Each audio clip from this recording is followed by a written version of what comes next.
And John McIntyre. My name is Dale Brown. So, I'm hearing that we're basically going to be letting the fox guard the hen house, right? They're going to do their own monitoring, report back to us. Monsanto bought their own research through universities, colluded with the FDA, were found guilty of that, and they harmed people. Thousands of farmers have died because of cancer, and we trusted the EPA, and we trusted Monsanto. We trusted that they would tell us the truth. We trusted the GM manufacturing. We trusted big oil to do the monitoring, tell us that lead was safe in the gasoline. They worked with universities. They bought the research, and they lied to us. Why are we going to allow history to repeat itself again? Unacceptable. If we have community leaders, if we have government leaders in here, please pass laws now. No longer allow industry to watch themselves and report to us whether they're doing the right thing or the wrong thing. So, just a lesson in history. Yet, despite the warnings of millions of children, workers, and the general public, they were harmed by its effects over the subsequent 80 years, and this entirely preventable poisoning still occurs today. Early public health warnings were not heeded because industry assured the scientific community and the public that there was no danger. And these are peer-reviewed medical studies, okay? And I don't believe in coincidence. I believe that our Lord and Savior actually brought the information maybe to my hands. I find it extremely ironic. I'm going to jump ahead here. MedPage today says low-level lead exposure overlooked in cardiovascular mortality. Low-level lead exposure is a significant, largely unrecognized contributing factor to cardiovascular disease deaths in the United States. They say there is no exposure threshold that is considered safe. And I have seen it in the news multiple times, officials sitting here saying that we had nothing to worry about. The science says otherwise. Please at least stop lying to us. Lanphier told MedPage today that the key finding from the research is that there appeared to be no threshold exposure to lead that can be considered safe. They go on, concluded that the blood concentrations lower than 5 micrograms per deciliter are an important but largely ignored risk factor in the U.S. The Lancet study, they attribute over 400,000 deaths per year. Per year. This was published March of 2018.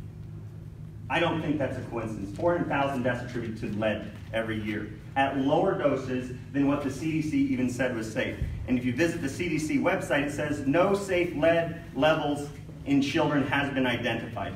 Effects of lead exposure cannot be corrected.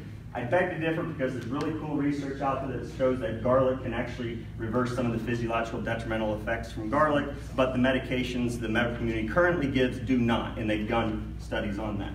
So the most important steps parents, doctors, and others, and I feel that you are the others, can take is to prevent lead exposure before it occurs. Okay? Economic impact. Thank God the regulations have brought down the exposure. So on a positive, the estimated economic benefit for each year's cohort, 3.8 million 2-year-old children ranges from $110 billion to $319 billion saved because we have lowered lead emissions. But again, we're saying let's bring in and start more pollution. No lead exposure is safe. Again, Flint crisis. We're saying we're going to trust industry. We're going to trust officials to tell us the truth when their monitoring systems come up red flagging. But they didn't before. Listen to this. The water was known to be so corrosive that, in fact, it was not used by the nearby auto industry. General Motors plant was able to switch water from neighboring Flint Township when General Motors noticed that rust spots on newly machined car parts. And the Flint officials actually... This is about Atlas BX. Okay, but we're making a decision on whether to bring in a battery factory that will be monitoring itself and will be polluting our atmosphere. Lead is devastating poison. According to scientists, it damages children's brain, erodes intelligence, diminishes creativity, the ability to weigh consequences, make good decisions, impairs language skills, shortens attention spans, predisposes to hyperactivity disorder and aggressive behaviors and in violent activity. I don't think we need that in our community. Taken as a whole, these studies suggest that there is no safe lead levels exposure for children, and although small, these effects are enduring and possibly permanent. It says here, levels of lead exposure previously thought to be safe, inconsequential, or inconsequential to children have consistently shown to be risk factors for reading problems, intellectual delays, school failure, attention deficit hyperactivity disorder, and antisocial behaviors such as autism. Mr. Based Brown, on 5 minutes. You guys want me to stop? No, keep going. Based on the best available estimates, because they asked. Okay, the health department reports around 20-some, I forget exactly the number the gentleman gave, that the health department reported on. That is an extremely low estimate. This research right here says that based on the best available estimates, under testing of blood lead levels in pediatric care providers appears to be endemic in the United States. They say it is over 50 billion in economic burden just in children, not including all the people suffering cardiovascular diseases. And that map right there, why is this map different? That is 3 months rolling average. Why is this 1 month average? This is the map we were given prior to today, online. That map is different. Something's going on, in my opinion, unless a 3 month rolling average is less than a 1 month average. Somebody explain that to me. And then on top of that, I think about our government. Is different. What's that? Yes, it is. So how is 1 month average more exposure area than 3 month average? It should be less.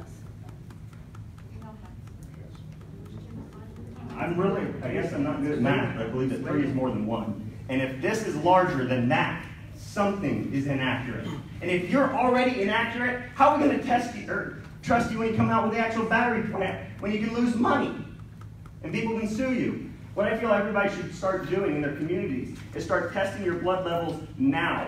Get a rolling average over the next 2 years, and then if you see your blood levels start to increase, or your children's, it seems the only voice, or the time our voices are heard, is in like Flint, when you start charging somebody with manslaughter because our public health officials, HHS director in Michigan, lied, concealed it, allowed children to die. Flint had a 20-year lower average survival rate. 20 years. There is no safe exposure level whatsoever. Our government hasn't protected, if you read the research on lead exposure, shooting on ranges. I'm an outdoorsman, I shoot, but I take into consideration. I'd rather bow hunt because then I don't expose my animals to lead and I don't need it. But the reality is, our government hasn't done anything to let our military members know that they are the ones at the highest risk. 2 days on a range significantly elevates your lead levels. And they haven't done anything to start talking to our military. Have you been told to eat garlic every day because it can chelate it and pull it out of your system? Have you even been told about that? How about the chronic pain, the neurological conditions, the violent behaviors, the suicidal ideation, all these things, and the research is there and it's available to say we need to make changes to protect our military members. Our government hasn't done that. So how in the world are we expecting them to do it when a lead battery factory comes in town and it's just the community and not the soldiers who are sacrificing day in and day out for our country? That's all I got to say. Thank you, Mr. Brown.